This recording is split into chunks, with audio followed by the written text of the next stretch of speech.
This is The Wheel Weaves, a Wheel of Time podcast with no spoilers. Hey listeners, I'm your host Dani, and I'm the first-time reader who's going through this series chapter by chapter. As always, there's no spoilers past the chapter we're covering, and that means it's totally safe for first-time readers. I'm joined by my co-host Brett, who's a longtime fan, and he's guiding me through this journey. We'd like to acknowledge and thank our executive producers, Brandy and Kirkwood, Andre the Man in White, Chad Welsh, Sean McGuire, and Rikky Morrisette. And before we get into things today, we just want to thank and welcome Elusive Pan to the Wheel Weaves Patreon team. And we want to thank Essen, who increased their pledge over at patreon.com/the Wheel Weaves podcast to become a producer level patron. So that's very exciting. We're super grateful and appreciative of that. So, Essen joins the ranks of Passion Socks, Mozyme, Moltude, Benjamin, Jamie Young, Cody Fouts, Yanis, Megan Smiley, and Jonathan Reese. Thank you so much to all of our patrons for their support. We really couldn't do this without you. And speaking of people who want to support us, here's a little bit of news that I haven't shared with you yet, Brett. Oh, okay. But I recently found out how important 5-star ratings on Apple Podcasts is for our engagement numbers and for them recommending us to other people and getting our name out there. So, is it very important? It's very important. Okay. Yeah, and I mean, I always thought, it's nice to have nice reviews. That's great. But turns out, their algorithms and stuff, the more 5-star reviews that people have, the better they're received in all of the algorithms and technical stuff. The podcasting right. thing. And so maybe it's this wine glass that's bigger than the size of my head. It's gigantic. Tonight. Yeah, I got a big old glass of wine tonight. I had to do a double take on it because it's not just a regular wine glass. It's the biggest one I own. Yeah. It's Olivia Pope style wine glass from Scandal, if anyone knows. Oh yeah, okay. Anyway, so it's not just the wine talking tonight. It might be, but I'm very excited because I've decided, me personally, I haven't told you yet. That's fine. That we're going to start doing some giveaways. Ooh, okay. For people who leave us reviews on Apple Podcasts. We got 2 really cute kids. No. Oh, okay, we're not giving away that. No, we have some exclusive merchandise that we can mail out. So if you go over to Apple Podcasts and you leave us a review, make sure to put your Instagram handle, I'd say Instagram or Twitter, if you want to make sure that we know what it is so that I can reach out and contact you, because I do read every single review that comes in, and we can reach out to you, get your address, and send you stuff. And I'm just going to pick people at random. Maybe we can start sharing some of the reviews that we're getting because they're so lovely, so sweet. What a positive and welcoming community to make us feel so great. And it'll help us get out to even more people. Awesome. I love the idea. Let's give away stuff. Let's do that. Yeah, giveaways and reviews. And now here's the other thing. Not a lot of people, or not everybody has Apple. Sure. Products or Apple Podcasts. So we're also on YouTube, I mentioned last time with closed captioning. Yes. So if you go to our YouTube channel and you like our videos and you subscribe to us on YouTube. That also helps algorithm things? It also helps algorithm things with YouTube. Okay. So. I know lots about that. So if you go to our YouTube and subscribe over there, then I get an email every time someone subscribes. And so I'll be able to message you on YouTube and I'll just pick people at random again. Cool. Send you some stuff. Awesome. Let's do that. Reward the people for supporting us. Okay. I love it. Yeah. Okay. That is fun news. I'm excited about that. Good. Okay.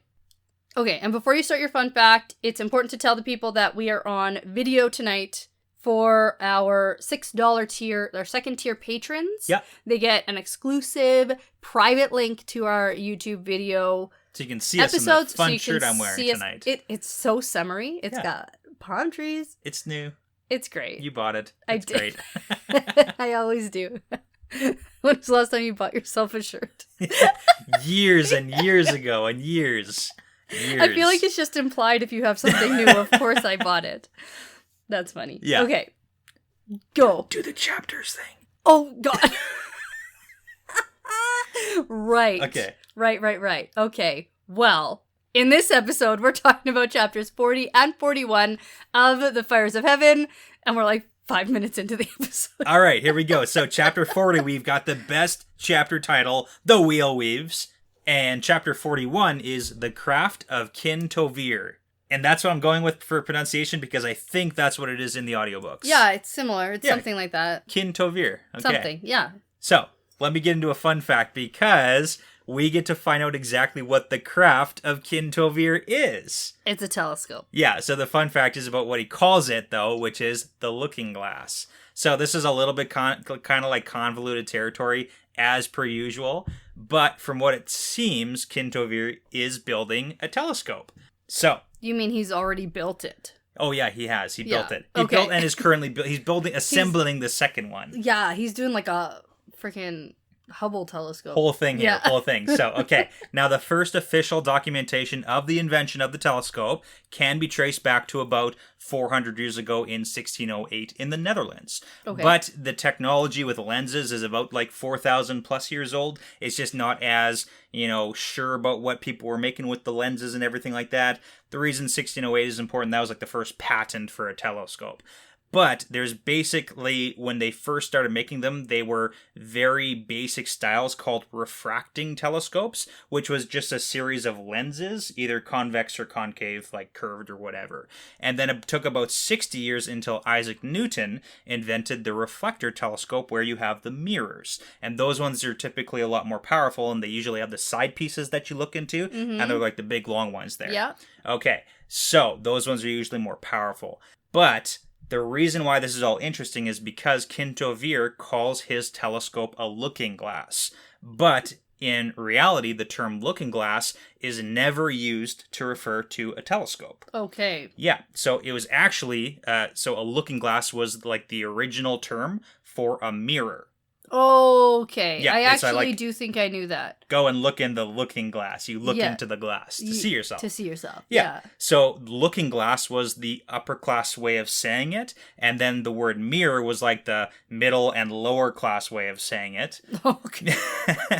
For like the uneducated, I basically. need to make sure that I'm always saying looking Oh, glass. yes, I must inspect myself in the looking glass before I leave today. Yes.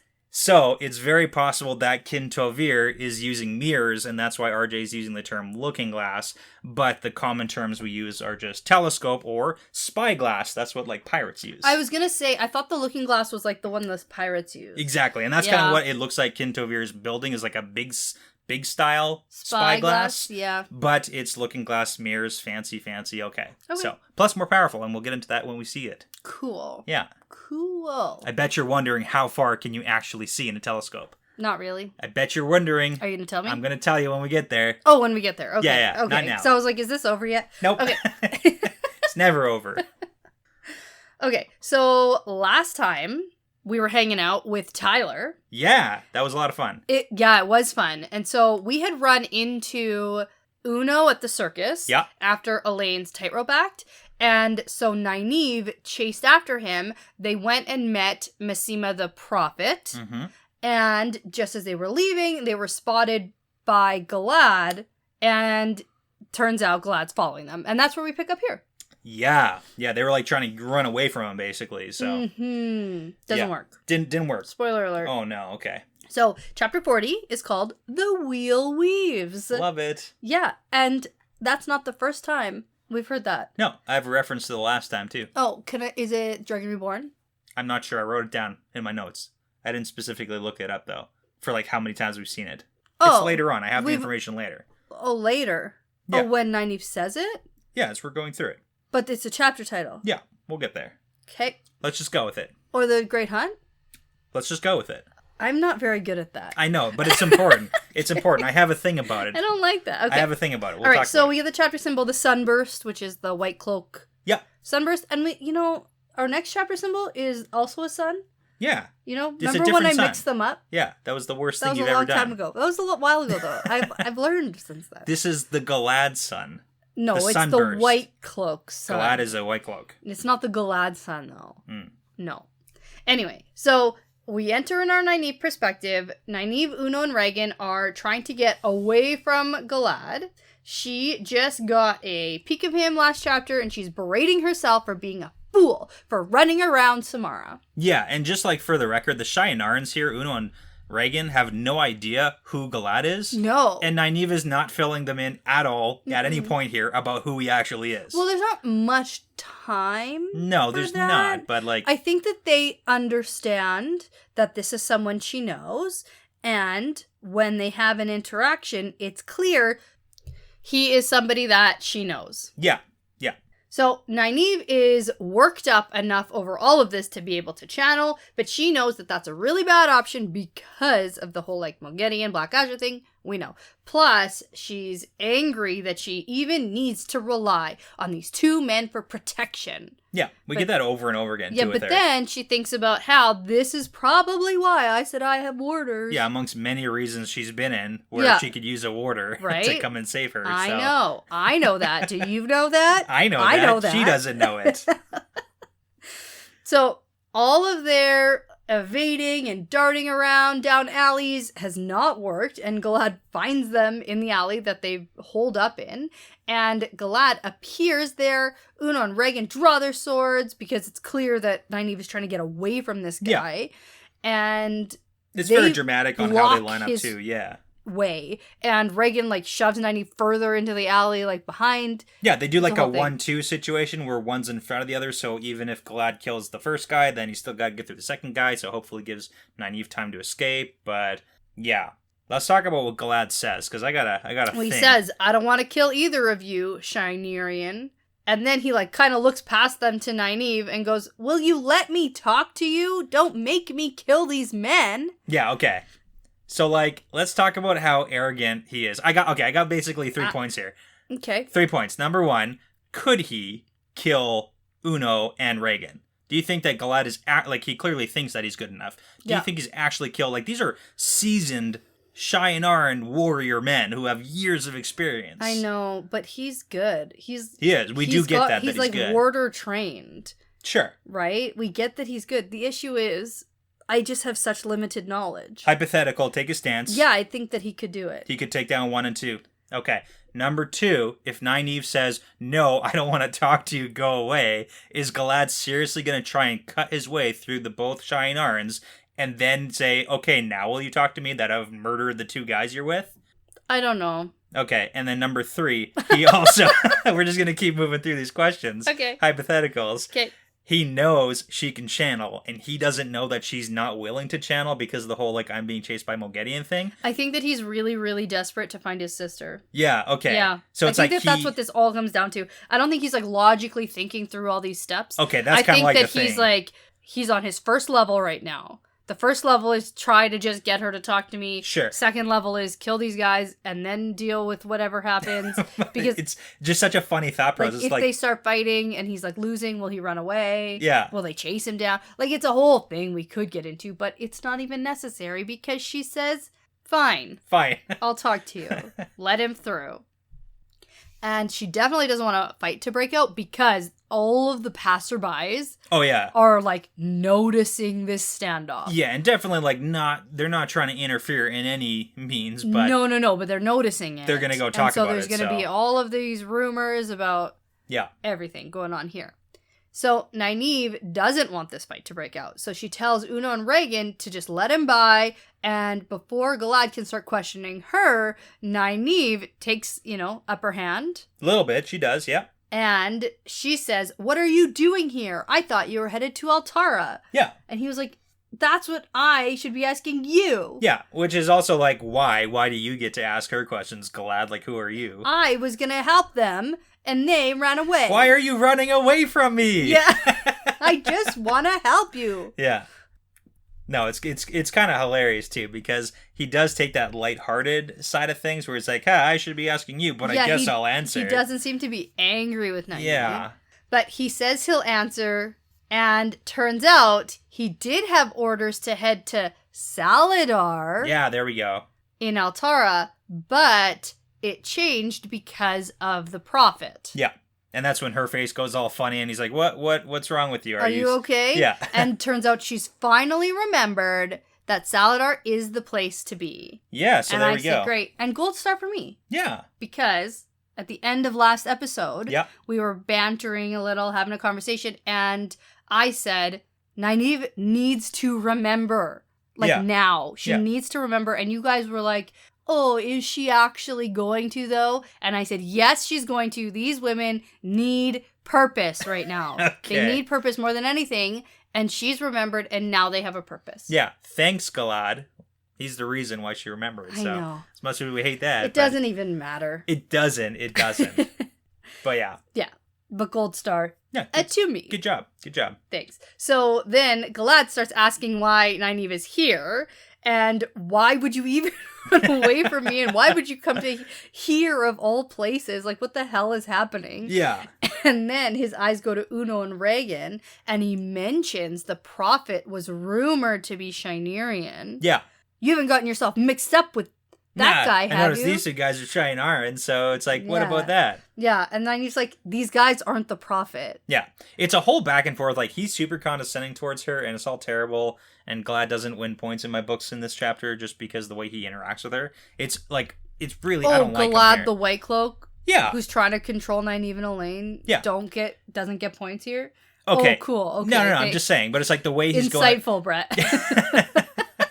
No, but hopefully you get what I'm saying. I do, where yeah. He generally is trying to do what he thinks is best by protecting his sister. That's his downfall. That is the downfall, but like he usually doesn't go about it. Like I would even debatably say back where they were the last time, can't remember what the town was called.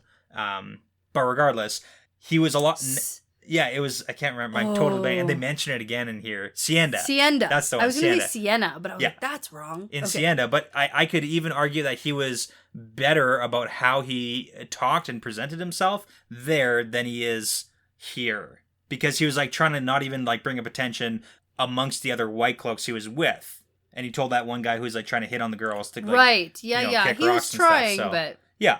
Anyway. I feel like it's a downward slope for him right now. So I feel like he's just like doesn't understand what's happening. He's trying to get control and yeah, it's a whole thing. He's going off his rocker a bit. A little bit. So Galad then straight up offers to find her a ship. Yeah. Is this where he wins back some points? Yeah, by accident? A couple. Like by accident though. Yeah, we'll see how this goes. So he just wants them to get out of here. Yeah. Probably up to Andor, onto Camelin, Yeah, exactly. And then he tells her that that's all he can do for them, and they have to get themselves there. Yeah. But he will help how he can because, he can't leave. Yeah, because in Sienda, he was like, I'll personally take you. Yeah, he didn't have such a big task, and he was like, my commander will understand, it's my sister. Now he can't get his days off. Shoot. His boss is like, no, you can't take extra days off. It's a really busy time. You gotta drop my sister up to, we got inventory. See my mom. Something important's happening here. I specifically booked vacation so I would miss inventory. Yeah. Oh, that's funny. But anyway, he can't personally escort them to safety because he's all on duty. Yeah. And he asks if she will promise to get Elaine to safety straight to Camelin. Yes, this is a funny little thing that happens through this chapter. Yeah. Because Galad's like, you have to promise me that you're going to go to Camelin. And then that never happens, but in his own brain, it happened. Right. He clearly thinks that she, at some point, promised to go straight to Camelin. Yeah, but she did not. She did some, Trixie Aes Sedai stuff. I feel like she barely She's, even... trying... But she didn't, avoid it. She wasn't like, oh, yeah. was like, oh, that's right. Of course you can't leave your post here. Yeah. Your work is too important. Super important. Super important. Of course you can't leave. It's basically all she said. Yeah. And so Nynaeve thinks that, it couldn't hurt to have Galad also looking for a boat for them. Yeah. Now she'll have the Prophet and Galad work on the boat issue, so. Sure. And both of them want them to go different directions, so... And to get to Saladar, now that she's remembered it, they have to go south. It seems that way. It's a little bit convoluted where they actually are, especially from the maps that we get. Yeah. So it's probably south. Yeah. But to go to Camelin, they need to clearly go north. Yeah. To Andor. So yeah, northeast-ish. Okay, I don't know if that'll cause any problems. Who knows? Probably. Yeah. If they even end up taking a boat, which we got to talk about too. Okay. All right. Who knows? So Galad also says the tower isn't a safe place for them to be, and Nynaeve is like, well, I am what I am, and so is Elaine, and now you are what you are. She has a good point here. So, now that you're one of them, why shouldn't I think that you're going to try to kill me or haul me off to jail or something. Me and Elaine, for that matter. Yes. Like, you've chosen your path, Galad. It's a good question she has. Yeah. It's like, White Cloaks are clearly against Aes Sedai and all sorts of, like... Yeah, and you know that we're Aes Sedai. Yeah. And he's like, I don't necessarily agree with the overarching philosophy that the White Cloaks have against the Aes Sedai. Sure. I think that he just, like, doesn't like dark friends, and he likes the idea of, like, peace and no one following the shadow and whatever, but he's clearly not going to let any harm come to Elaine or Egwene or ... Nynaeve as an afterthought. Yeah. Yeah. She's included there. She is, but she always thinks of herself as, like, the afterthought, and she's kind of annoyed by it because the entire chapter she's thinking about how gorgeous he is and how he shouldn't be allowed to be so gorgeous. And he's a very good-looking guy. He is a good-looking guy. What do we think of Galad's promises here? Because the phrasing is like, I'm not going to let harm come to you, but is this some sort of, like, weird wordplay where he says, I wouldn't let any harm come to you, but does that mean that I'm not going to send you to jail? Because it could be like, I'm going to take you to jail and not let harm to come to you in jail. No. You don't, you think, okay. Because that's been a question I've asked you from the beginning, and you've kind of flip-flopped a little bit about... A little bit, because of, like, the whole, like, what's right thing. I think Elaine is right about not trusting him. Sure. And not really knowing where his intentions lie. Like, what does he think in his own mind is right? Because whatever he thinks is right, that's what he's gonna do. That's, like, to a fault. That's been his whole thing. Yeah. Right? Like, even if it causes harm to others. But I think he's telling us here, and I don't think he's lying. I don't think he really has it in him to lie, because like he like, wouldn't snitches on wordplay. liars. No, he would not do the wordplay. And so I think that we've gotten to a point where we understand his motive is keep Elaine safe. Okay. And for him to keep Elaine safe, she needs to go to Camelin, back to the palace. Okay. That's what's right here. Okay. For him. Because I think that, like I said before, I don't think he agrees with the whole Aes Sedai being evil, like most White Cloaks think. Yeah, where it's like, oh, every single Aes Sedai is a dark he's not friend. like a Amadicia bred White Cloak. That's true. You know? He grew up next to an Aes Sedai, like Elaida. Yeah. And as much as we don't he have to like her, knows not to trust her. Yeah. Because that's why he's like, the tower's not safe for you. But I don't believe that he thinks that she's a dark friend. And like you're saying, he doesn't think every single Aes Sedai is a like dark a friend. witch. Yeah. Okay. All right, I think that kind of answers it. So. Okay.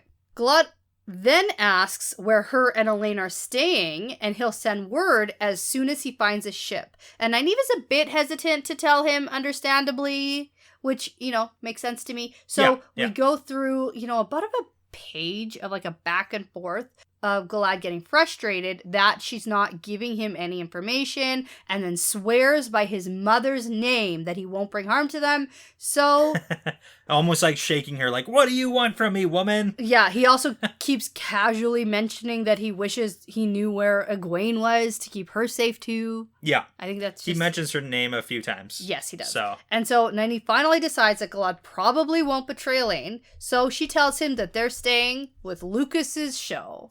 Lucas. Yeah.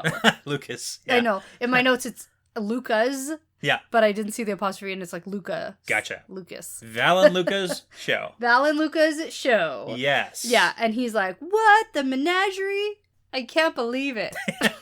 But again, that's exactly what Elaine thought he would be like, and he's going to stay away from them because he doesn't believe in that. Yeah, exactly. So, yeah. And he's like, it's so dirty and disgusting, and that's no place for you. And it's so he says, I'll give you money, and you can stay at an inn. And Nynaeve shuts that down and is like, no, that's a terrible idea. Of course we can't do that. Yeah, I think she convinces him too, just because of the fact it's a terrible idea. Well, she has good points. Like, she has logical points, and that kind of is what wins over Galad too. Mm-hmm. So... Mm-hmm. Like, hey, you're going to kick someone out. It's going to, you know, cause a lot of ruckus. Going to draw a lot of attention to yourself. That's a whole theme, too. It's a whole thing. Yeah. And so Galad ends up agreeing to everything and says, since you've agreed to go to Camelin, it's all good and I'll find you a ship. And then he's like, I definitely didn't do that, but she keeps her mouth shut about it. Yeah. Well, that's a funny part, because at no point was she even, like, trying to do some tricksy lying about going to Camelin. Yeah. She wasn't like, we'll be sure to stop there at some point on our journey. Like, she didn't say anything about anywhere where they're going at all. No. And he's just, like, so in his own head about it that he just thought that she did. But she also tells him that he's going to have to stay away from the show so he doesn't attract attention because, like, no white cloaks have been around the circuses at all. Yeah. So, like, that'll be weird. And the instruction for him is to come to the wagons at nightfall and ask for Nana, but only if he finds a ship. Yeah.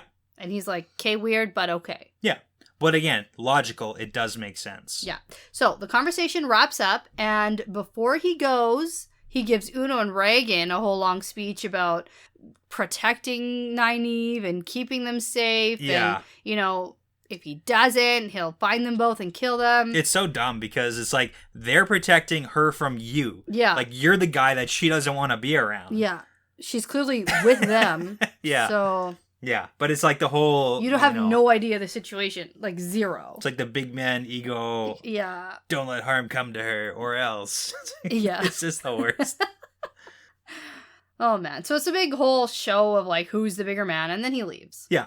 So Nynaeve, Uno, and Reagan head back to the circus, and Nynaeve thinks about the whole Saladar thing, and then about whether Uno or Reagan will come in handy as some extra eyes searching for a ship. Yeah, I think you might get some extra points coming up, too, for what you were talking about. Uh-huh.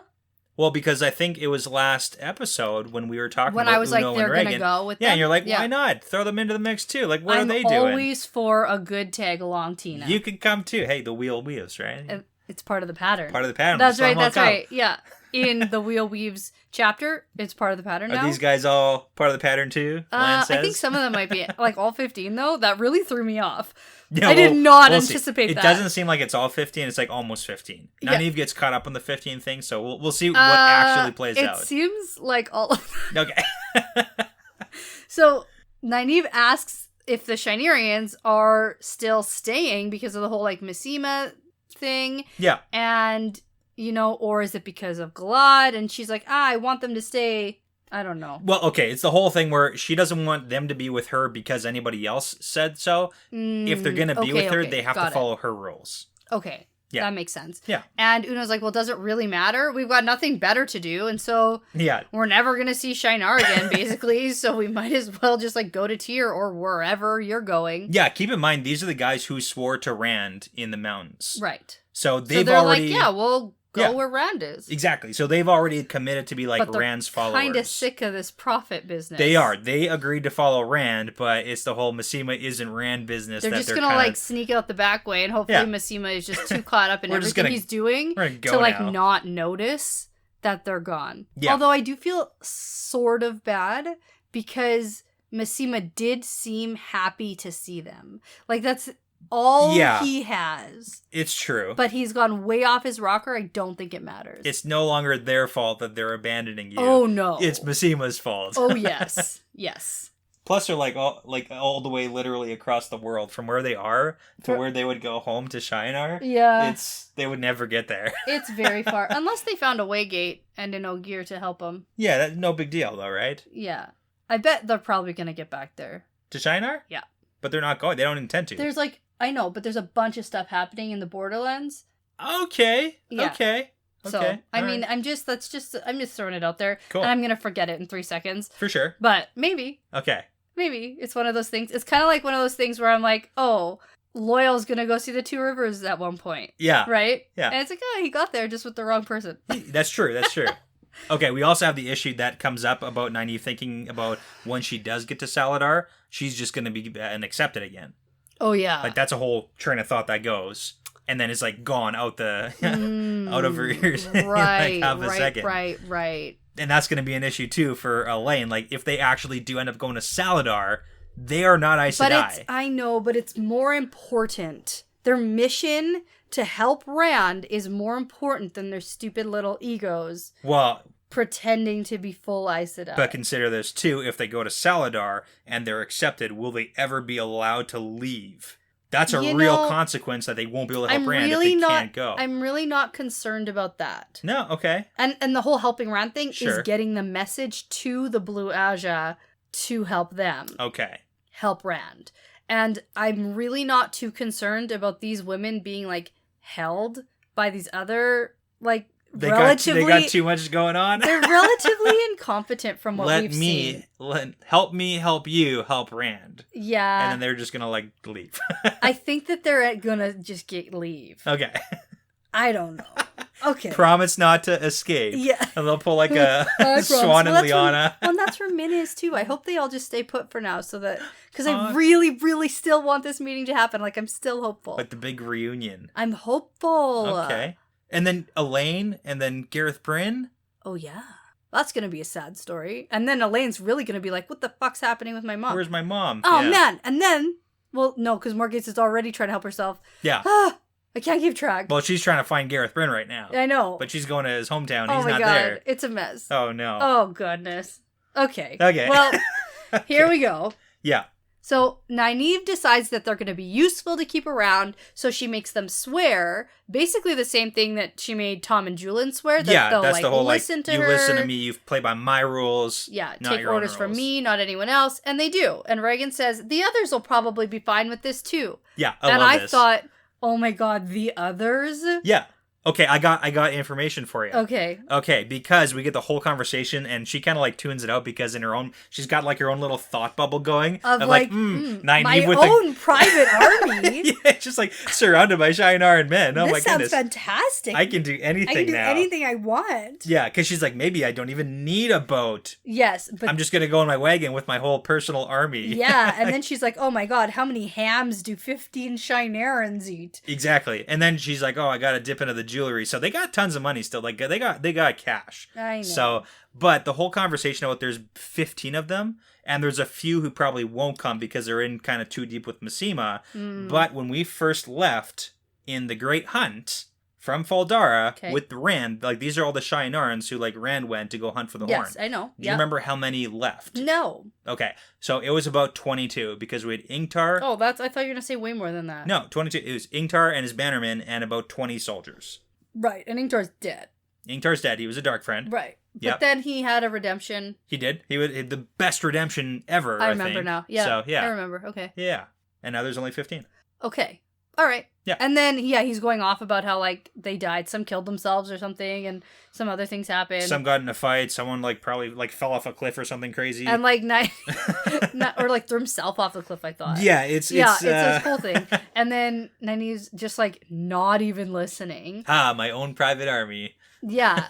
And then she makes the plan that every night after dark, one of them will come to the circus and ask for her, and no more taking money from Masema. Come to her if they need coins, and aside from that, only come here if you find a boat. Yeah. So basically, this is unnecessary. Sure. But it is just to make sure that they understand they follow her orders now. Yeah, she's trying to build a little bit of loyalty there, and that makes sense. Like, make sure they're actually, and I think she says, I want to make sure they're actually not following Masema, that they're going to be, like, they want to come over to my side now, which is fair, because you don't want, like, a Masema lurker, like a loyal Masema follower to, like, sneak their way. Infiltrate. Yeah, so. And then, like, report back, and then he's nuts, so that's a whole thing. It's a whole thing. Okay. So, Nynaeve heads back to the circus now, and there's a new performer. Yeah. We get a description of Nynaeve being weirded out by a contortionist. Yeah.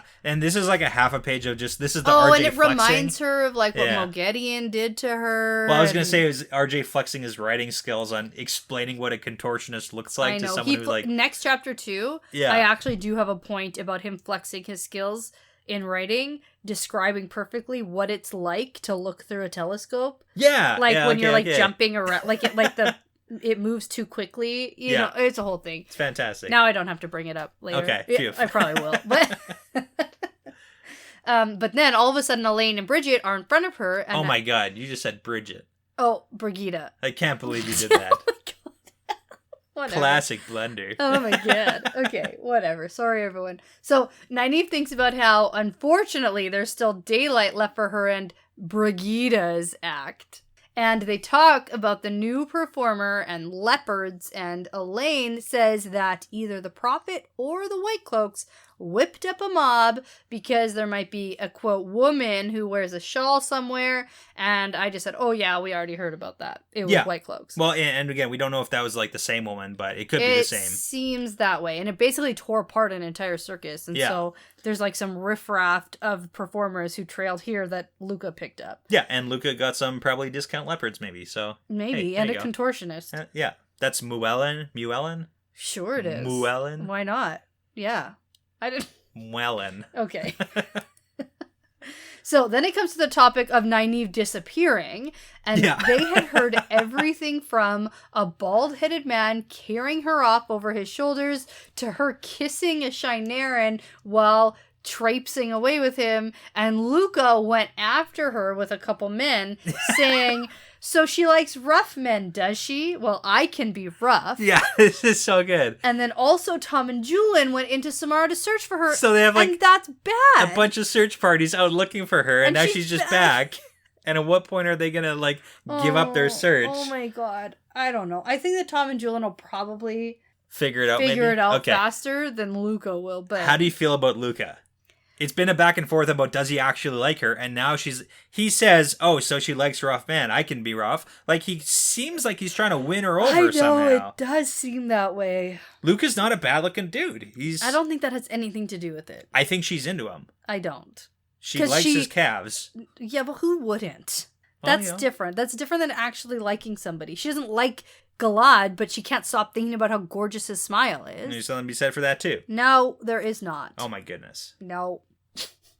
Okay, whatever. So Nynaeve tells Elaine and Brigida basically with no other information. This is also hilarious. We should be out of here in a day or two because if Galad doesn't find us a boat, then Massimo will. Oh, and he's the prophet now. Yeah, it's so funny. And Elaine is like, what the fuck? Wait, back up like 6 points here. You met the prophet and you talked to Galad? Yeah. What? And then Nynaeve is like, and by the way, he wasn't a bald-headed man. He had a top knot. Yeah. Like, she's just like randomly saying. And then Elaine's like, oh, and was the king there too? And she's like, it's not a king anymore. It's a queen. And yeah, she was. And it's no big deal. And it's like, well, she says, get a grip of yourself. Yeah. You know what? That actually kind of reminds me of when Rand met Elaine and Gawain for the first time. Yeah. And then he's like, into the castle and I just met the daughter heir and the queen. And what is Gawain's title? First Prince of the Sword, I think. Because he's Elaine's first Prince of the Sword. But okay. I'm like 75% Whatever. sure that's I know, yeah, you're a little... Okay, that's fine. I don't actually... I can get corrected if it's wrong, but I'm pretty sure that's right. I honestly don't care. So... Then Nynaeve finally gives Elaine and Brigida the full coherent story, and Elaine is interested in the whole like Gildan. How do I say this? Gildanin? Gildanin throne business. Yeah, because it went like king, queen, queen. Yeah, assassination, very murder. Quickly. Running off with a merchant. Yeah. I mean, that's good news. I mean, it is kind of interesting royalty gossip. It is. Yeah. And so then Nynaeve tells her about Saladar, because that's the big news here, is that I remembered. And it's like, Elaine is like, Mom, did you even really, though? Are you sure you remember? Are you sure that's the right name? Did you, Are you sure? even really? Because that seems wrong. Yeah. Elaine, and this is the wheel weaves, because that's what she's like. Yeah. Exactly. She's like, no, it wasn't just because Galad mentioned a town. It triggered the memory for me. This is it. Plus, she remembers that he said it too back in Sienda, and she just was all caught up with a whole bunch of other stuff. So, well, she did think to herself, that sounds familiar, but then like quickly moved on. Yeah. But this time it worked because she's been trying really hard. She has been. Yeah. Okay. So yeah, Nynaeve pulls out the whole. Well, the wheel weaves as the wheel wills. So here we go. Now. They all get to the long, narrow area of the circus that's marked off by ropes, and then it occurs to Nynaeve that, they're still doing the Brigida shoots a bunch of arrows at me thing. Yeah.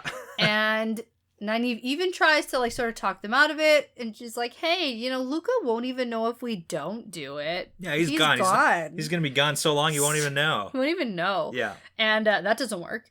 And so Elaine has been asking like a bunch of questions about Galad's phrasing, and she's trying to figure out if they can actually trust him. And Elaine does land on the side that they can trust Galad's oath, on their mother. Yes. That one, she's like, what were his words exactly? Because, okay, that sounds right. Yeah. And I think we can. Like, it does make sense. Yeah, I think so. And so Elaine is helping Nynaeve into her place. Yeah, because this performance is going to happen. Yeah, and so while that's happening, she scolds Nynaeve for running off into the dangerous city. And Nynaeve says, I know. Yeah. I know I was wrong. This is kind of, like, is this big? It kind of seems It's big. big. Because Nynaeve's doing the apologizing thing. But I had to say this last time, too. Think about where Nynaeve was a couple of hours ago. Sure. The headspace she was in with Brigida. Sure. Like, she's had a massive sort of shift of, like, self-perception. Okay. I was going to say this also kind of seems like a last confession before you die kind of thing. Oh, maybe. He's like, but like, I'm sorry for everything I've ever said to you. Like, I might get an aerothermy in any minute now. So. Yeah, it doesn't really seem like that for okay. me. I think that she's actually, and like, who knows how long this will last? Because we've already seen, like, glimpses of old Nynaeve. Yeah, well, keep in mind, even Nynaeve to Brigida in this interaction, she isn't, like, trying to coddle. No, not anymore. Act any I think that part's over, which is, I hope, because she's like standing there doing this thing. Yeah, and she's like, I hope that this evens the things. Yeah. So I guess we'll see. So the fact that Nynaeve says, I know I was wrong, surprises Elaine, and Nynaeve apologizes for being a fool and running off and says that she needs a keeper to go anywhere on her own. And Elaine is like, okay, but are you sure about Saladar? And he says, yeah, I'm sure. Yeah. So then the arrows start flying at Nynaeve. She can't even see Brigida because of where the sun is. She has no idea what's going on. She's so nervous and hates this so much, but thinks of it as a punishment for the whole thing. She goes, I deserve to be standing here being punished this way. Giotto.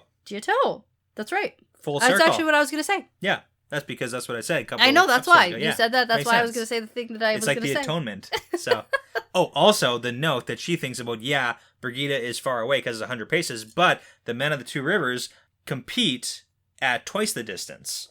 With longbows. Yeah. Right. That's just saying, like, how good the Emmons Fielders, like, are know. with bows. I got to highlight it when it comes up. It's like, holy smokes. Okay. Tam's a badass. So. Well, we know. So is Matt's dad. We know that. Okay, so there's this whole big thing. The crowd is cheering. Nynaeve is screaming. Every time an arrow hits the board, she screams more, and the crowd cheers more. And then it's all over, and the crowd rushes to Brigida, but nobody is even coming to check to see if she's okay. And it's like the classic outline of her. Yeah, I know. That's funny. But she hates all of it, but she's going to have to keep doing it until they leave. Yeah, so hopefully, like, not very long, because she's let's leave. And so then we get a little bit of a flash forward with Uno showing up in the night, and Nynaeve tells him to hurry the hell up and find a boat. Yeah, because she doesn't want to do the circus act very much longer. So. Well, and, like, other things. Yes. Yeah. So, chapter 41. Yes. We're going to switch gears, finally. Yeah. Now, my wheel weaves reference is in this chapter. It is. It is. It's a good one too. I got a good callback for it. So, okay. Alrighty. All right. I like it. I don't know if you're gonna like it. I like it. Probably not. The people will like it. Some will. Doesn't matter if I like 50-50. it or not. 50-50. I don't know. Okay. So right away, when I saw the Kyrian sun chapter symbol, sure, I was so excited because this is another thing I get to be right about. Okay. Because at the end of last chapter with Tyler, I was like, why are we with these women for so long? Switch it up. And do you remember what I said about why we were with them for so long? Oh, time-lapse, because we don't want to see their journey to Kyrian because it's like a week or whatever. I said we have to wait for Rand to get to Kyrian and then we'll go back to him. And he's at Kyrian now. Here we are. Yeah. I was right. Well, he's like a mile away or so. 5 miles. 5 miles. There you go. But, yes. Cool. Yeah. Interesting. Yep. Okay, so we're in Rand's perspective. We're back with Rand finally. And so we open with him with his sword on his hip, and he's holding the Shan-Chen spear scepter thing. I love it. I love the fact that he still has a scepter, and it's like a little kingly scepter he's got. He's got it. Yeah. And so he's thinking about what's going on here. They're filling us in on what's going on here. Filling us in. Yeah. So we get a bunch of stuff. Like, he's looking at 3 camps of his men, and now I'm going to say everything that I wrote for my notes. Which is, okay, let Brett explain. Basically, because I tried to go back and reread. Every time I got a little bit confused about who was here Sure. and where they were and what was going on. I got even more confused, and I kept trying to read back to understand. And at some point, I just said, F it. Yeah. And I literally just skimmed like forward. Yeah.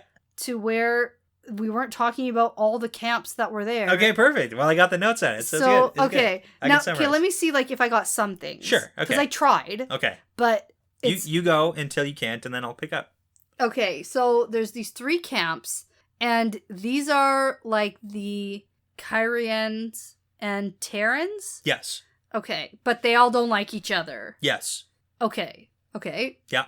And I did get that the Aiel rounded up like all the refugees, so these camps are not really soldiers, they're just like farmers and merchants, or not merchants, but like craftsmen. Yeah, just like regular folks, like some of them. Yeah. Not all. Okay, and like we don't have time to teach anyone how to fight, like I picked that up, so Sure. It's like, well. Okay, is that where you're at? Is that it? That's basically where I'm at, and then we also get that the city of Kyrian is about 5 miles away. Okay, so keep that in mind, 5 miles away, it's really important. So, description of the 3 camps. So what's going on? We have the first camp, which is about 800 Terrans, and they're all armored, and about half are defenders of the stone, and half are conscripted militia from a bunch of lords, and they all seem to be cavalry. So the important part is these are all basically Terrans on horses. Okay. That's the important part here. And they're all under the High Lord Weiramon. Right, because then that's the guy later who's like, let's just go beat the Aiel. They don't even have horses. That's the cavalry thing that's important that kind of comes up. The second camp we have is it's a little bit more. It's about 900 Kyrianan soldiers who are also cavalry, but there are about 70 different lords that make up these 900 soldiers.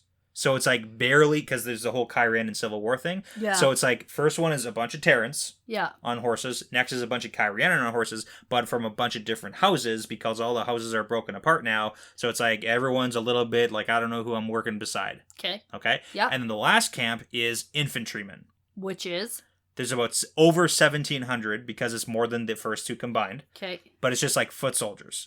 Oh, okay. And the whole thing is that they're like a necessity to an army. You have to have foot soldiers, but the cavalry of Tyr and Kyrian all think that they're better than the infantry. Okay. Because there's like the social hierarchy of if you're cavalry, you're better than a foot soldier. So there's like this weird dynamic going on where it's like nobody trusts each other. But they're all supposed to be working under Weiramon or whatever. High Lord Weiramon. So he's like supposed to be the commander of everybody, but he thinks he's better than everybody else because he's a High Lord of Tyr and they're super classist, and he's a cavalryman. So he thinks that they're way better than the foot soldiers. Well, he thinks he's even better than the Dragon Reborn. Exactly. So, yeah. And he's also an idiot, so like that doesn't help either. So. No. Okay. Yeah, but basically everyone's an edge, and Rand's big issue is like all my allies who are supposed to be like under me are all suspicious of each other and they don't like each other. It's not good. Welcome to being a leader, Rand. Exactly. So. Okay. Thank you for that breakdown. Hopefully that made a little bit more sense. It does. Okay, and then we get Rand watching Weiramon because this is the guy who was coming north with reinforcements from Tyr and then heard that the Aiel were attacking the city of Kyrian, so he marched hard to get there to help. So this is a good thing, because we haven't really heard of this Weiramon guy. No, nothing. Yes, and he, from what it sounds like, was legitimately doing a good thing. Yeah. He was coming on up with reinforcements, heard an issue, and then he went and gathered soldiers on the way to come here and help Kyrian. So his actions were good. Like, we can judge him as, like, that was a good military thing to do. Come and help Kyrian. Okay. The issue is he's an idiot. Because he thinks, and from Rand's perspective, Weiramon thinks he can literally take his ponies and go and do, like, a one-off and go and rush the Aiel, all the Shido, and then drive them away. And that's going to be the end of it. Right. Even though this has already been a conversation, and he's already been shot down. Yeah.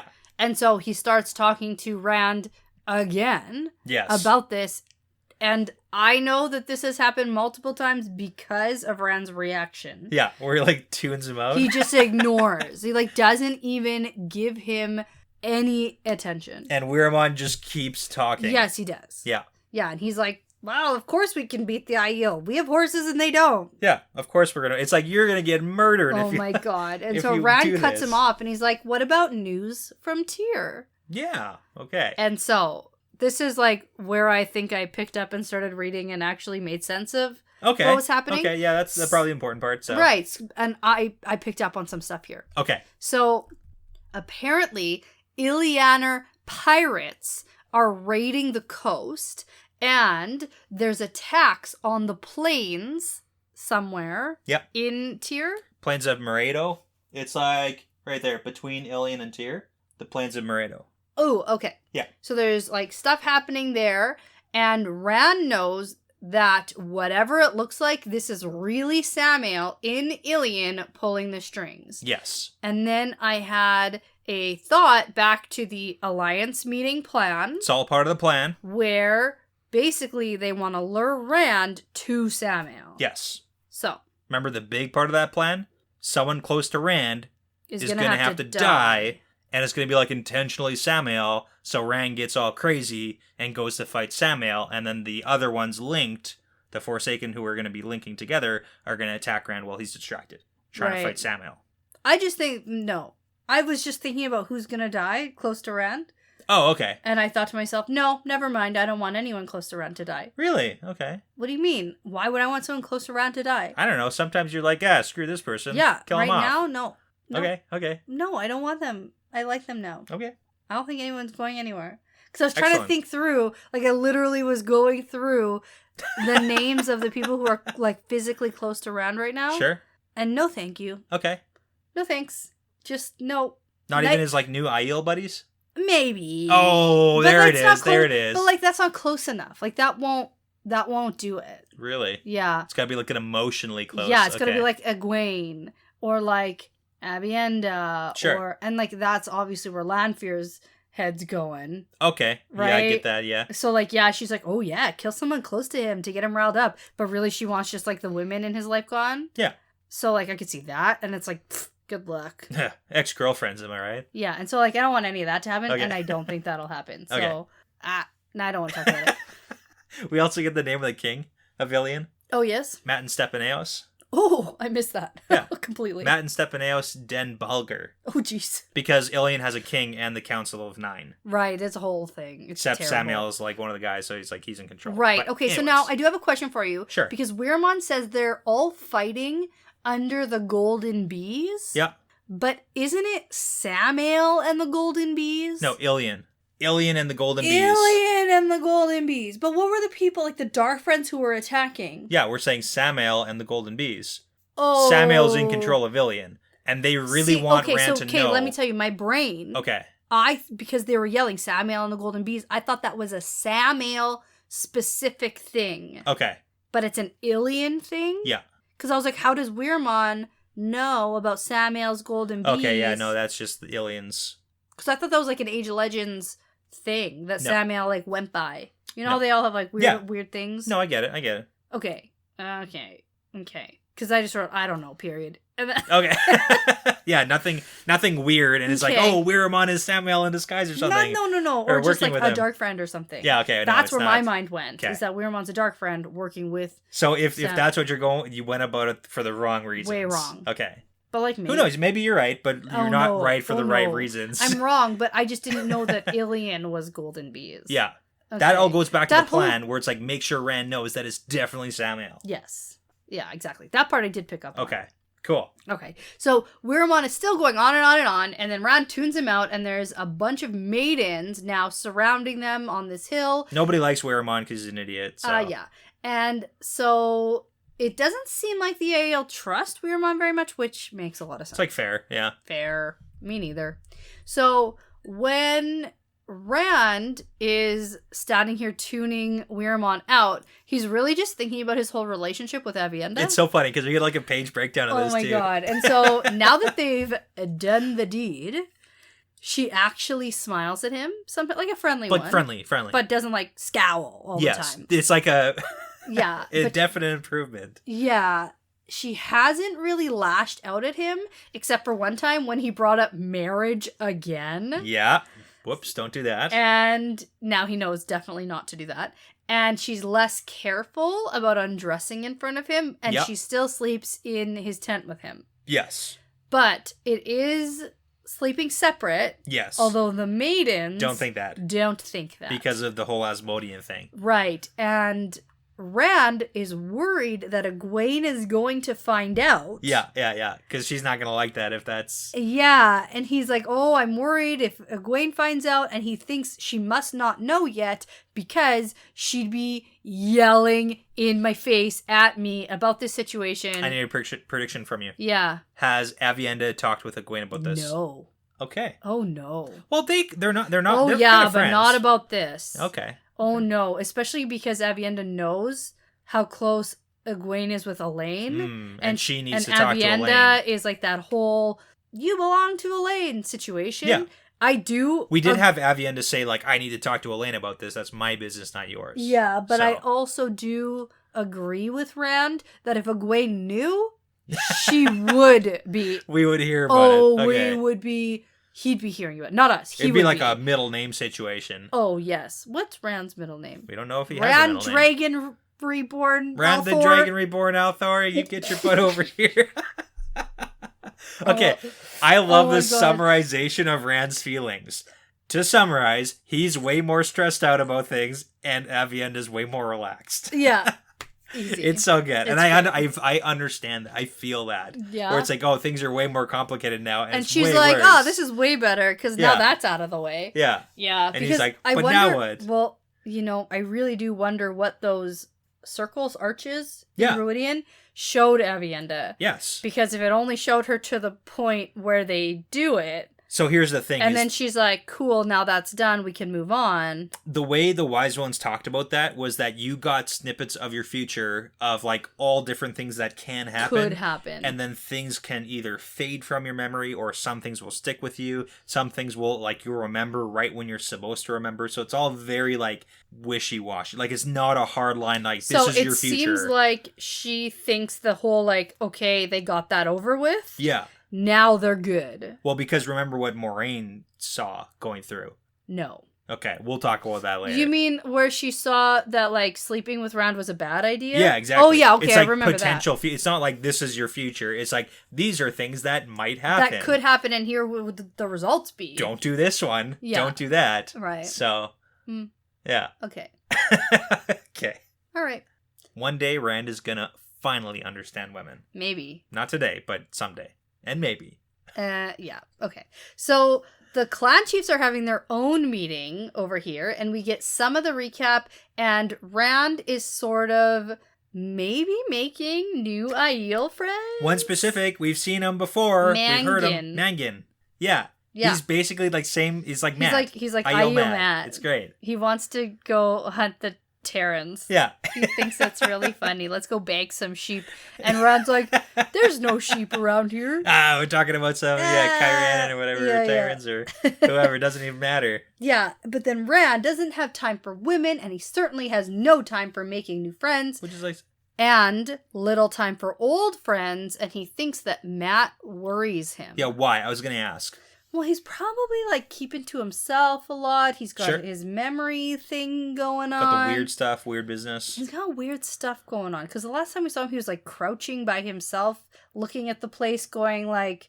Battle that tactics? was a bad battle tactic. Yeah. But in my notes, I just wrote, you can read, it said, ask him for battle tactics. Hey! Because at some point, Rand thinks to himself, I'm really bad at battle tactics. Yeah, but that's why he's got, like, a bunch of Aiel clan chiefs and stuff in I the know land. that, but... if Matt's going to be randomly, like, talking about this kind of thing, sure, we could probably have a conversation with him. Matt is occupied currently with his Aiel lady friends. Melindra. Yeah. Not the whole time. No. Okay. 3 to 4 hours at least. No, no. It doesn't even matter. Whatever. Oh, man. Okay. Anyway, I think that they should be talking to each other more. Fair. But fair. We do get the little glimpse that Rand is worried for him. Yeah. And then that makes me worried for him, because I think, when was the last time I even, like, heard from that guy? Yeah, it's been a while. Yeah.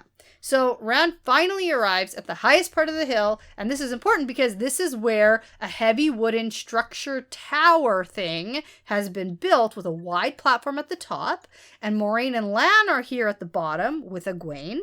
And then Rand comes up to them and asks Egwene, have you decided? Very big news. And she hesitates, and then she says, I will do what I can. And yeah, you're right. This is big. Big news. Because Rand, turns out, has asked Egwene if she'll help in the attack against the Shido. Yes. And Moiraine obviously cannot help because of the oaths. Unless they attack her, right? And she has to, like, feel in danger for her own life. Yeah. Or if he somehow convinces her that every single one of them is a dark friend. But it's like, that's not going to happen. Exactly. But because Egwene hasn't taken the oaths, she can still channel freely. And she's got some Shan Chen training. Well, yeah. Heyo. Yeah, exactly. Okay. And so she says, yeah, she'll help. And then Rand thinks that Moiraine disapproves of this. For sure. I don't think so. You don't think so? No. Really? I think that the look that he sees... Yeah, because he does notice a look. He notices a look and he internalizes it as disapproval. Yeah. I think it might be like jealousy. Ooh, like she wants to help. She wants to be able to fight. Okay, I love that. That's great. Because, like, she went off and learned how to bale fire, even though that's really not allowed. Oh, yeah, she's not opposed to, like... And she knows that this will help Rand. Anything to help Rand, she wants to do. Okay.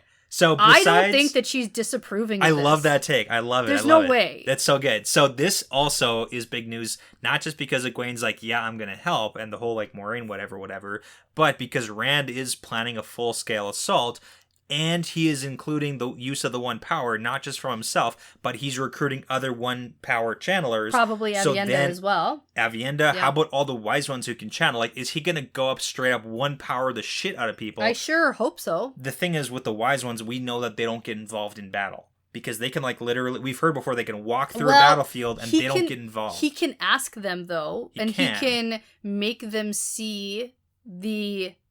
What's the word I'm looking for? Weight of the situation? Yeah, okay. This is not just some feud over some stealing some We're not goats. just, like, doing the back and forth raids. We're not just raiding and stealing goats and battling. Okay. This is serious for the fate of the Aiel situation. Yeah. Right? So that's big because not only is he, like, asking, obviously, Egwene, but maybe Avienda, we haven't seen that yet, and maybe the wise ones, we haven't seen that yet. Yeah. Who knows how that's going to go. And I mean, like, they can say no. And he can ask them. That's like, fair. That's like you literally... can ask and they can say no, and then and they'll probably have a sweat lodge meeting about it. Yeah. Right. So okay, but also I just kind of want to put that into the weight of it, like you said, of this is a big deal because we haven't seen the One Power used like this in a fight against people. No, because it's not allowed. It's not allowed. It's not a thing. Yeah, but it's like that. Yeah. If Rand is planning to do this, just like what, rip people apart with the One Power? Maybe do the thing with the earth.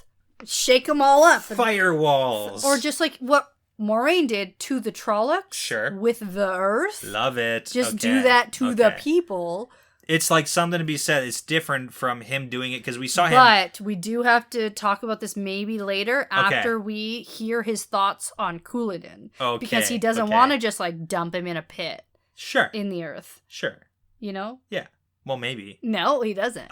That's too good of an end for him. He says it's too easy. He didn't want him to get shot in the face with a big old spear or whatever happened. Crossbow spear. Yeah. Which we need to talk about also. We do. Okay, let's get there. Okay. We've gone so derailed. Okay. That's okay. So Rand starts to head up the tower and Moiraine says, hey, why are you wearing that sword again? And he's like, not expecting this question, so it throws him off a little bit and he goes, oh, why shouldn't I? Okay, what's up with the sword question? Any thoughts? Well, I don't know, because it's a little bit of a slap in the face to the Aiel, perhaps. And so I think that's why he wasn't wearing it before. And we got that he was being respectful of their customs by not wearing a sword. Okay. He also didn't have one. He, like, literally got that, like, not so long. But he clearly just started wearing this. Yeah. And I think that the Randlanders... are going to respect him more if he has one, maybe. Gotcha. I think that it has to do with the new crew he's supposed to be leading. Love it. Okay. And gaining their respect as well. I wonder... Oh, no, because he changed the hilt, right? Yes. So no one really knows that it's Laman's sword. No. Okay. Because that's just like a power forged sword. Yeah, but it is heron marked. Yeah. Which is important for people to see. Sure. So I don't know. It's got to cater to a couple different cultures here. That's just like my initial feeling on it. I have no idea. Also, since we haven't heard from it for a while, the half-healed wound is tugging. Oh, yeah. We haven't Anytime had he does for a while, anything, really, he says. Yes. Anything physical at all, he feels it. Yeah, but it's not breaking open, so that's good. Okay. So Rand heads of the tower, and the clan chiefs come up after him as well. On the big platform, there are a couple workers who are setting up brass-bound wooden tubes. And there is another one already set up here, so there are two. And this is the craft of King Tovere. Yes. A telescope. Yeah, it's a telescope. And this is the whole, like, spyglass, or is it like a telescope, or is it... Yeah. That's what led me to the fun fact. So, but yeah. King Tovere calls them lenses and looking glasses. Right. Which is interesting because Because we have had some mention of the sea folk. Yeah, the one dude had glasses. Yes. Yeah, the lenses on like a wire frame or something, right? Yeah, exactly. So, okay. Now, we get that Tovere is praising Rand a little bit for this idea. Because it's Rand's idea. This is pretty big. Yeah, because he says, the tower that they've built here is just such a wonderful idea. It helps you see so much farther being up higher. Yeah. And then Tovere's excited because once Rand asked him, how far could you see? How far could we actually get to see with one of these things? Yeah. And so it makes him think what he can do. Okay, you ready for fun fact number 2? Okay. I'm going to hit you with it. So, How far can you see because of the curvature of the Earth? Oh. Yes. That's the real question that Rand was asking is like, how far can you see? And if you're like at ground level with a spyglass and you're looking, how far does that go before you just can't see anything anymore? Mm-hmm. Because we are obviously accepting that in this world, the Earth is that round. they live on is round. Yeah. It's not a flat Earth. So. Right. Are we also accepting that our world is... I'm pretty confident that it is in fact round. Yeah. It is, okay. Okay. Anyways. Yeah. Besides those jokes, but the distance that you can see at ground level is roughly 3 miles. Oh, so he Very shouldn't important. be able to see... That's why they built a tower. Oh, cool. Because I like science. the higher up you go, the further you can see. Cool. That's how science works. It's fantastic. Cool. So when King Tovere is saying like, hey, I might be able to build you one that you can see from Cairhien all the way to Caemlyn, depending on how high you go. But then he says there are limits. Yeah, because you can just build a tower to the sky. That's infinitely tall. Like there's limits to it. But hypothetically, if you build a big enough tower, you could see further and further and further. Cool. Very cool. There you go. Science facts. That is cool. I like those science facts. So 5 miles does in fact work. Cool. Yeah. All right. So Rand looks through the scope, and this is where RJ's whole like, oh, this is how we look through a telescope. Yeah, it's like, oh, it zooms into view. Or something. It zooms into, and then like you go too fast and you zip and it flips over. See, I'm not a writer, but you're not? You get it. I thought you were. Okay, so he looks through, and then Cairhien comes into view, and apparently the foregate has just all been burned to the ground. Completely torched. But the fires didn't make it into Cairhien because of the walls. Probably. That makes sense. Yeah. And so he moves the scope to look around the torched granaries that led to the riots, or vice versa. Fun fact number 3. Okay. This is the callback that we've been waiting for. Oh. We know which happened first. Because Rand's like, hey, was it the torching of the granaries that led to the riots because of Galadriel, or was like vice versa, or like we don't even know what happened? We actually know.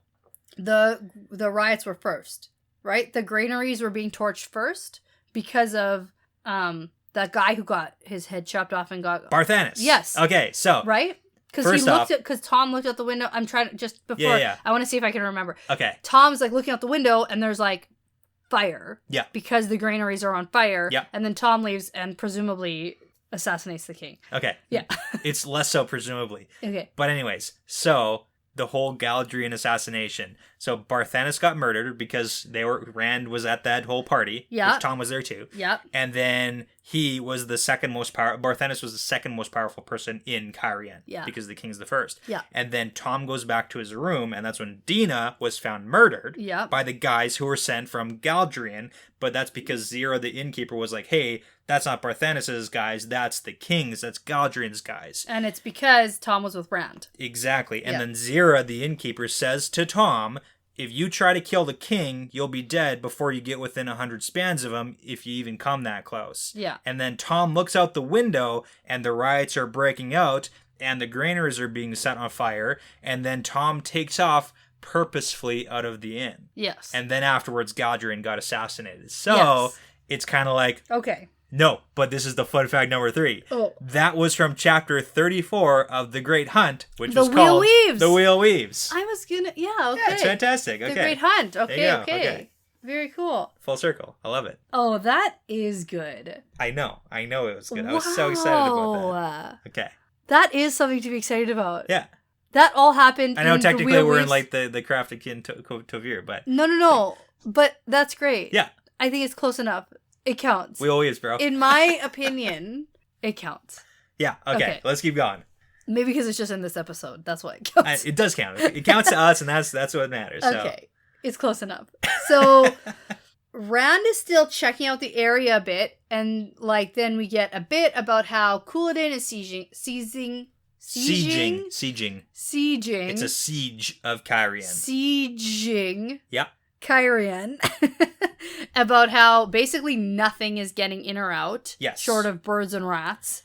Yeah. Like into Kyrian. Yeah, because they blocked off the river with a bunch of logs. Okay. And then Rand gets a glimpse of Couladin standing on some hilltop with some guys. Yeah. He's like, what the heck's happening over there? Yeah. He did not expect to see Yeah, and Couladin technically right now. he can't see the glittery and this is actually important too because he sees a guy with his forearms being bared and he's like, oh, that's got to be Couladin, and he thinks to himself, oh, I can't actually see the glittering scales of the dragons, but I'm pretty sure I they're can. there. And then he thinks to himself that it was Asmodean who and did now, it. is this the first legit confirmation that this is it? This is the most direct thing we hear. Okay, because let me tell you. So from the end of The Shadow Rising to now, if I was reading this by myself, sure, this would have exploded my brain. Interesting. Okay, because it was strongly implied. No, I didn't get it though. I didn't. Yeah, that's fair. I didn't pick it up. Yep. I get to you ooh, so obvious because you. That's why we're doing the podcast this way. It's to help point out things that can be obvious. I know that. Yeah. But I'm saying, when you pointed that out to me, I still didn't really. You thought I was just messing with you.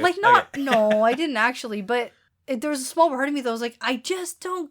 What? What? Why is he saying that? And then how is Rand just buddying with him now? Yeah. And it's never hey, why'd you do that? It wasn't personal. It was just business. Can you take that back? Asmodean was just trying to distract Rand with the Couladin thing so he could go do his own thing. I know. But if this is legit the first confirmation of that, my brain would have exploded here and I would have been I don't understand what's happening. That would have been terrible for me. So if this is your first read and you read this before listening to us, you're like, did why? you pick that up? Let me know, because I'd like to know I'm not alone, or I'd like to know I am alone and maybe I just need to get better at reading. No, it's probably the first one. You're probably not alone. I hope so. Yeah. But anyway, so we get this glimpse of Couladin. He's standing on this hilltop with some guys, and Rand is watching the scene when something streaks out of the air with crazy force. Yep. And it takes down, kills two guys. Two of the guys. Just spears right through two dudes. And Couladin seems stunned. Yep. From what Rand can see. And Rand is stunned. He doesn't know what's going on. So Rand starts searching with the telescope for the man who threw this spear with so much force. Yeah, and he thinks Ogier maybe, because who could do that? Oh yeah, no. And then I thought, man, ? Because my brain goes to a crossbow situation. Okay. A something they've constructed. Oh yeah, big crossbow launcher. Spear launchers. Yeah. Is that something that would shoot a dragon out of the sky or something? That's I don't know. Literally what my brain went to. Boom, from a boat. Got you. I literally have that. That's my next point. 1 down, 2 to go. Yeah. It's literally dragon killers. Okay. Yeah. Giant crossbow. And then he was like, oh, that came from Kyrian for sure. The walls. It came from the walls. And then he sees people Kyrian. walking around the walls or something, but he can't really, because it's still really far away. We don't really get a confirmation of that. We're led to believe that. Is that okay? But yeah, so what are you thinking? I don't know. I do think that somebody somewhere has constructed something wild. Okay. And it's somebody who's knows Couladin's in charge and is going after him. Yeah.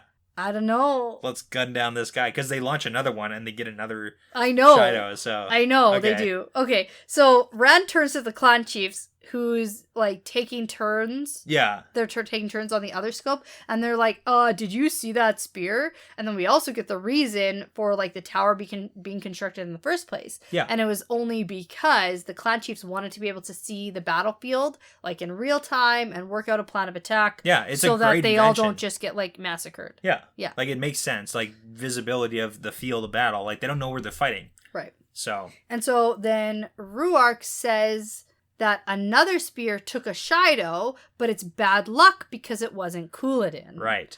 And then so I was just going to say, so it really doesn't seem like it's somebody throwing a spear really hard. I said that. I know. I'm just like I'm not on the side that's... But it's not confirmed that it's like a crossbow thingy launcher, like a dragon slayer.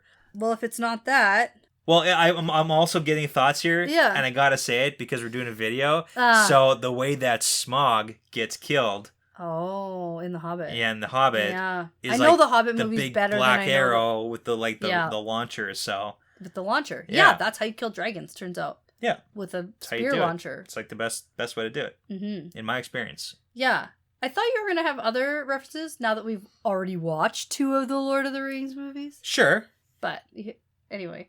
Yeah. You want to take a shot? The big crossbow that they launched up in the Battle of Helm's Deep so they could pull the ladders up. You were almost asleep at that point for the movie. Oh, it was late. It was so late. But I do know what you're talking about. Okay. It was like literally last night. So if I don't remember that, like there's something wrong. Yeah, we can take a shot of something. Okay. Pause that. Okay. So because we're on the video here, we wanted to do things relatively quickly. Yeah. And we don't have a bottle of liquor down here. And we're not prepared. But I do have a bottle of wine down here. So we're going to take a shot of wine. A shot of wine. Why not? And we're using our... Did you really just say why not? Why not? Yeah. Okay. I did. It's good. Yeah. Hilarious. We're using our Georgia... Yeah, new shot glasses. Our new shot glasses again. Oh, yeah. Show the video. Okay. And you're worried that this is going to be terrible, but I think this is going to be way better than whiskey. Okay, let's see how this goes. Cheers. Have you ever shot wine before? No, that's not a thing that... I know. Okay, cheers. Yeah, delicious. It's just like chugging a bunch of wine. Of course, that's what that is. That's way better. I've chugged wine out of a bottle before, but it's like, Not like that. That's different. Yeah. Okay. All right. Anyway. Oh, we're at the end. So, Ruark says that the spear took another shadow, but it was bad luck. Yeah. That it wasn't Couladin. So, Rand thinks about how maybe it wasn't such bad luck, because even Couladin dying doesn't mean all the shadow will just give up and go back to the waste or join him or whatever. And we've talked about this before. Yeah.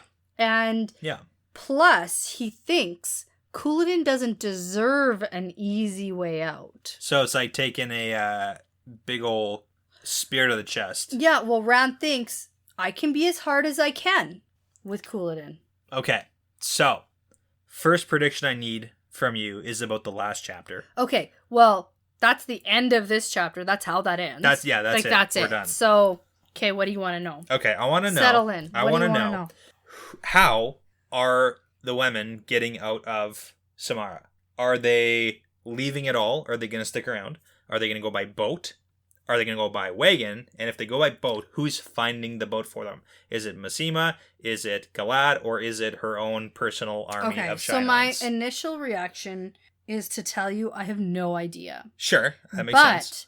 But that's boring. That is boring. Give us the answer. Give us the right answer. Okay. Pick a side. So I'm just going to pick a random... I'm just going to tell you what my gut is telling me. What does your gut tell you? I'm going to give some hard things. Are you ready? Portal Stone. Yeah, right? Okay. No, it's not that. Okay. No. Wagon? Okay. I think it's going to be a ship.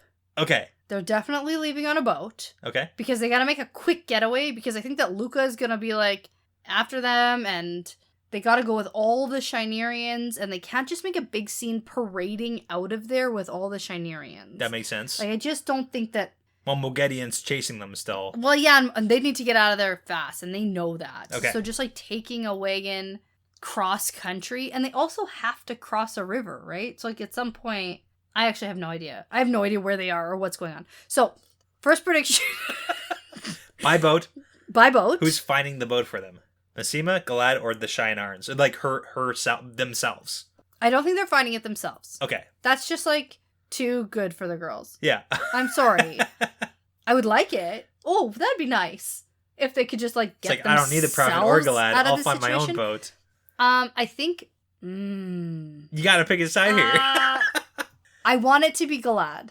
I want Galad to find them a boat and then get out, but it's going to be like a boat going the wrong way. So, like, that's... Where are you going? Yeah, that's going to be a situation. Okay. I'm just looking for, like, the most... Yeah. What is going to give me the most conflict? Because that's interesting to read. Okay. So, if Galad finds them the boat, but it's, like, headed the wrong way... Sure. What are they going to do? Like, that would be interesting, I think. I don't know if you know this, but... Or if Massima finds them the boat, but then all the Shinarians go. Yeah. Like, that's also some conflict. Okay. But I don't think Massima is going to be, like, literally standing Titanic style, waving at them like Galad would. Yeah, no, I get that. Like, Galad's, like, literally going to see them on... He's like, but why... You're supposed to be going that way. Yeah. No, but he's literally going to find them a boat going the wrong way. Okay, boats will pull into the harbor. Yeah. And then they'll, like, No, leave. he's going to find them a boat that's leaving to somewhere north. Oh, I gotcha. Okay. You know what I mean? Like, trading vessels have a destination. Yep. That makes sense. That's what I'm talking about. Because I was like, boats can go either way on the river. Yes, of course they can. It's not like a one-way traffic situation. No. Of course they can. Okay. But yeah, it's going to be one that's, like, going north or something, and they need to go south. And so, like, that's going to be a pickle. But getting away is going to be more important because, like, literally they could, like, ride on the boat for 3 minutes and get off on the other side of the river. Sure. And then go on foot to Saladar or something. See you later, Galad. Except that we know that Swan and Min and them had a tough time finding Saladar. So, like, that's going to be another issue. Sure. Anyway, so that's my prediction. Good. Next thing. Oh, goodness. Okay. We are coming up to the end of the Fires of Heaven. I mean, like, it's coming, yeah. Real fast. Yeah. Super fast. Kyrian seems like the place to be for this whole big Rand versus Couladin showdown. For that, yes. Okay. Do you think that this is going to get resolved? Maybe not the entirety of the Shido plot, but do you think Couladin, the issue of him, is going to be resolved this book? As in, like, is he going to get killed? My gut, maybe not killed. Okay. But, yes. There's going to be a conflict there. Because right now, Rand does have Samael and that Forsaken Alliance. Sure. Coming for him. Like, right now. Yes. So, like, that's a problem. I think that problem might interfere. But they're, like, literally right here. It sounds like they're literally going to ride for, like, 3 minutes. Yeah. And they're 5 miles away. They're 5 miles away, like, this is happening. Let's go attack. Yeah. So, I really hope... So, okay. Unless Couladin is super cowardly, like we have seen, like he sort of just runs. Sure. So, if they attack and they, like, kill a lot of the Shido and all this is happening, but Couladin escapes, sure. Like, I could see that happening. Okay. So, it sort of, like, continues as an issue. So, this last question is just kind of a play on that because this was a conversation I've had with a few people. So, just about the whole Couladin thing. If it does end up with Couladin gets killed because he might run away. That's like we know he's a little bit of a... Yeah. Okay. But if we are going to see him killed, who gets to kill him? Oh, if he's dying... If he is dying... Who's it's doing, like, Rand doing it, like, literally beheading him himself in front of everybody. Like, there's no... Okay. From what we hear at the end of this, like, Rand... He doesn't get the easy way out. Set in his thought about this. Well, and I just gotta say, we did have Moraine ask, why are you wearing a sword again? Sure. I don't think that's really it. Oh, it's Laman's sword, and Laman was beheaded, and... That's true. It's like a whole thing. But, yeah, I think that Rand's resolve surrounding this, like, he's just realized, no, I don't want Couladin to just die from some random spear attack. Yeah. I want to be the one to do it, and I need everyone to see me do this. Okay. Because that's the only way I think that the rest of these Shidos will respect Rand enough to follow him. Okay. Maybe. Good. But, no, that's good. But, you know, maybe not. End questions. I love it. That was great. Okay, cool. Okay. That was fun. That was a great The Wheel Weaves chapter episode. Cool. Awesome. Okay, well, then I'm going to say that before you go and build a tower and contract somebody to build a telescope for you to spy on your enemies, I'm going to say that this is part of the pattern now. Yeah, it's part of the pattern.